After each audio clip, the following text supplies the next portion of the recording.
Sébastien Chenu, notre invité ce matin, vice-président du Rassemblement National et élu dans le Nord. Bon, la vie est pleine de surprises, mais la grosse cote, ce serait que le gouvernement de Michel Barnier tienne. Il va être censuré a priori, vous nous l'avez à moitié confirmé ce matin, enfin plus qu'à moitié d'ailleurs. Qu'est-ce qui va se passer après, monsieur Chenu? Comment est-ce que l'on évite le blocage? Je rappelle que le président ne peut plus dissoudre avant l'été prochain, c'est la Constitution qui les contraint. La seule option, c'est qu'il démissionne, mais a priori, il n'a pas du tout prévu de le faire. Bon, d'abord, si le budget est rejeté, le gouvernement est démissionnaire. Il devient donc un gouvernement qui, pendant quelques mois ou quelques semaines, comme le précédent, gère les affaires courantes. Sur les recettes, qu'est-ce qui se passe? On va voter, c'est-à-dire les impôts, on va voter une loi spéciale. Nous, le Rassemblement National, on a indiqué on va voter la loi spéciale. Ça s'est déjà fait dans notre histoire, qui permettra que les impôts puissent être, que les recettes puissent être prélevées. Sur les dépenses. Pardonnez-moi, je fais juste une parenthèse là-dessus parce que c'est très important et surtout pour le Rassemblement National.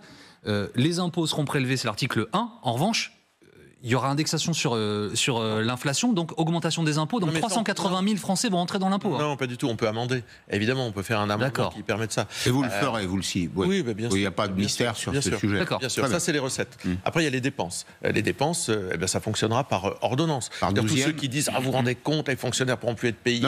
La carte vitale, comme disait Madame Borne, en plein délire, à qui on doit aussi grandement une partie de la situation que nous vivons. La carte vitale ne fonctionnera plus. Tout ça est ridicule. Yael Braun-Pivet, la présidente de l'Assemblée, l'a dit, il n'y a pas de shutdown, pour reprendre cette expression anglo-saxonne. On n'a pas dit ça, nous, ici, on a expliqué exactement le contraire. Non, mais donc, ceux qui nous suivent ce matin sont parfaitement au fait.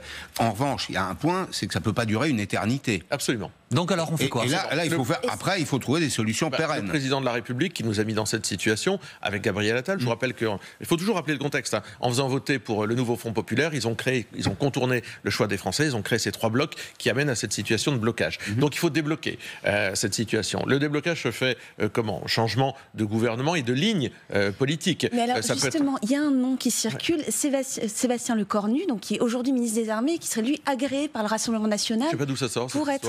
Pour être nommé à Matignon. Est-ce que vous confirmez ça? Non, je ne sais pas.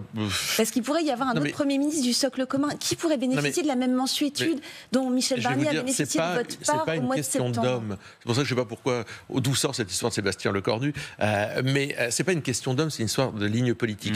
Et le problème fondamental, il vient de là. C'est qu'Emmanuel Macron ne veut pas acter de nommer un Premier ministre qui soit en rupture avec le macronisme. À partir du moment où il ne veut pas un Premier ministre qui soit en rupture avec ça, eh bien, la situation est bloquée. Donc vous l'appelez à nommer un ministre du nouveau Front populaire? Mais non, je l'appelle à faire une autre politique. Nommer un Premier ministre qui mène une autre politique. Nous, nouveau Front populaire, on censure immédiatement. Vous savez, on est assez simple, on est assez basique. Ce qu'on dit, on le fait. Ce qu'on fait, on le dit.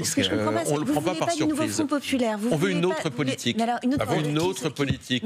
Une autre politique. Parce qu'il faut un nom, il faut quelqu'un. Il y a beaucoup de gens dans la vie politique qui sont capables de porter une autre politique. Mais encore, faut-il que l'initiative vienne que l'impulsion vienne du président de la République. Déjà, parce que mais c'est pas. Mais je sais pas. Vous êtes obsédé par les noms des gens. Moi, je suis obsédé par la ligne politique. Non, mais moi, je suis obsédé par la ligne politique. C'est-à-dire ce qui, à la fin, profite ou est pris aux Français. Vous ne vouliez pas de Xavier Bertrand, vous avez bien voulu de Michel Barnier. Donc vous avez bien choisi un nom à un moment où on a choisi de ne pas censurer Michel Barnier. On a considéré qu'il fallait un Premier ministre dans notre pays. Il ne pouvait pas être Rassemblement National et que Michel Barnier, on lui a quelque part donné sa chance. Et puis finalement, il nous montre qu'il n'a rien négocié non plus avec le Rassemblement National.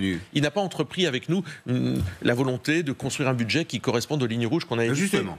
On a tous nos obsessions dans la vie. Moi, c'est plutôt celle des chiffres. Vous voyez quelle est la situation du pays. On ne peut pas se permettre une crise, là. Vous voyez la réaction des marchés. On a un déficit primaire qui est considérable en France. Prendre des mesures d'économie très rapidement.